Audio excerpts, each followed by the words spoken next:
नमस्कार, मी प्रतीक्षा. DNA मराठीमध्ये आपलं स्वागत. तालुक्यातील दरेवाडी जिल्हा परिषद गट हा अनुसूचित जातीसाठी राखीव पडल्याने मौजे नारायणडोह ग्रामपंचायत सदस्य निळू किसन ठोंबरे यांनी शिवसेना जिल्हा प्रमुख शशिकांत गाडे यांची असंख्य कार्यकर्त्यांसह भेट घेऊन उमेदवारीचा दावा सादर केला.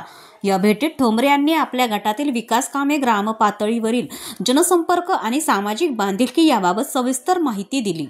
त्यावर प्रतिसाद देताना जिल्हा प्रमुख शशिकांत गाडे यांनी आगामी जिल्हा परिषद निवडणुकीसाठी तयारीला लागण्याचं आश्वासन देत ठोंबरे यांच्या कार्याची प्रशंसा केली. निळू ठोंबरे हे नारायणडोह ग्रामपंचायतीचे अत्यंत लोकप्रिय सदस्य असून मागील पंचवार्षिकेत विक्रमी मतांनी निवडून आले आहेत. त्यांच्या कार्यकाळात गावातील विकास कामांना गती मिळाल्यानं ग्रामस्थांमध्ये त्यांच्याबद्दल चांगली भावना आहे.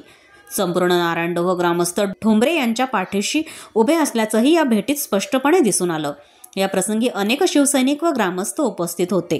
ठोंबरे यांच्या उमेदवारीच्या दाव्यामुळे दरेवाडी जिल्हा परिषद गटातील निवडणूक समीकरणांमध्ये उत्सुकतेचे वातावरण निर्माण झाले आहे.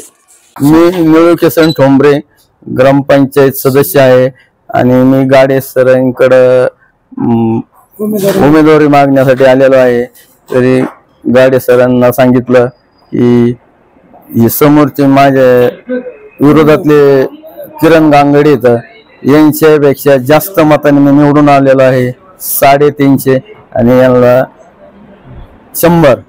तरी गाडे सरांना सांगितलं काही माझा विचार करण्यात यावा आणि शिवसेनेची उमेदवारी मला मिळण्याबाबत विचार व्हावा, एवढं गाडे सरांना बोलणं केलं. सरांनी उमेदवारी मला जाहीर करावा अशी माझी विनंती. प्रतिनिधी मुंतजीर शेख, DNA मराठी, अहिल्यानगर.